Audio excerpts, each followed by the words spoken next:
is it doesn't take into account fun.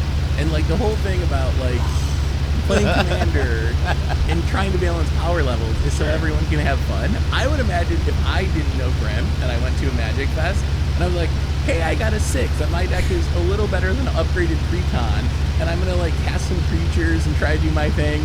And Grim's like, oh yeah, I'm a 6 too, like look at the scale. And he's just like, wrath, counterbalance. Like, I'm not gonna come away from that experience having fun, even though we're both 6s, quote unquote.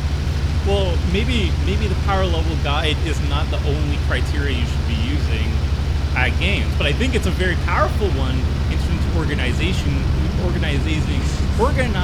people. Wow, that's organizing people into general groups, right? Like if we say like all the people who have decks power level 5 to 7 group up over here, and then once you find that group, it's now a smaller, more manageable group. You're like, all right, what do people want to not play against? All right, we want to play the creatures, and we want our stuff to like survive, but at least go onto battlefield from the stack. Like if you cast it, you want it to at least resolve, and then you can remove it, and then want to just like, I want the game to end in a certain amount of time. And we're going to get into that a little bit further with the professor's video, as we're going to be covering that further. But like, I feel like this is a powerful tool to at least get closer to balance, right? Like it won't cover fun, it won't cover strategies, but like I can pretty definitively say, based on the scale, that Grim's deck is like a 6, and that he probably should be paired up against other people who are between like 5 and 7.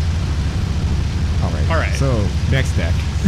We spent a long time talking about Esper Control. All right, let's go. Super friends. Let's go to my Niv-Mizzet deck as a secondary. This is a personal deck list that I recently just threw in a mana drain in, and I felt really dirty about. But this is a deck that is, I would say, a little bit higher power.